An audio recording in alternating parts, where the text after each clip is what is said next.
Jautājums ir par Grindex. Jūsu skatījums par potenciālajām šīs kompānijas veiksmēm austrumu tirgos, pie tam milzīgos, Ķīna, vispār tālie austrumi.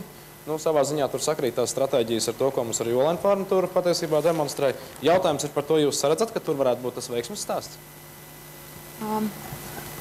Ņemot vērā, ka šie tirgi atrodas pietiekami tālu no mums, daudz kas ļoti būs atkarīgs no tā, cik labi uzņēmumam izdosies veikt šīs te pārdošanas operācijas, pārdošanas efektivitāti, respektīvi. Cik labi nostrādās šis aspekts. Bet katrā gadījumā, ņemot vērā arī tieši šos tirgus milzīgos izmērus, jau kaut vai neliela daļiņa, kaut vai viena province jau būtu ļoti apsveicams rezultāts. Labi.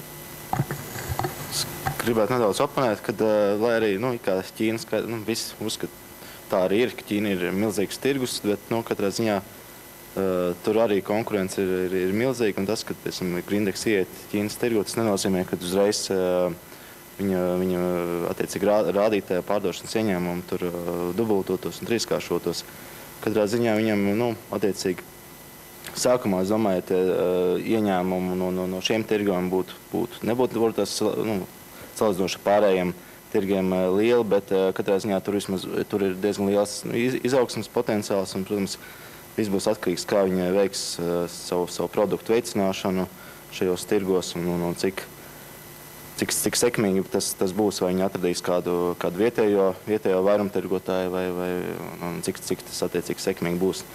Kā tas ir Grindexam šobrīd Krievijā, tad viņam šobrīd laba sadarbība ir atrasts, kas viņu produkcijas izplatītājs, un tā kā lielā mērā tas būs atkarīgs tieši no tā produktu veicināšanas.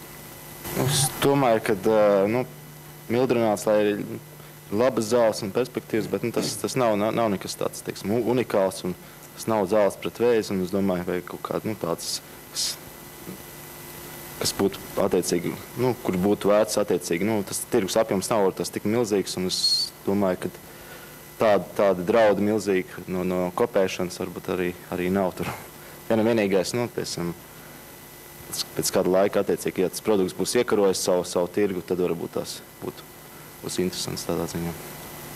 Runājot par mildrinātu, domāju, ka Grindex apzinās tos riskus, ka viņš tuvākajā laikā principā var zaudēt to tirgus daļu uz mildrinātu. Līdz ar to Grindexam nākotnes plāni ir visai ambiciozi.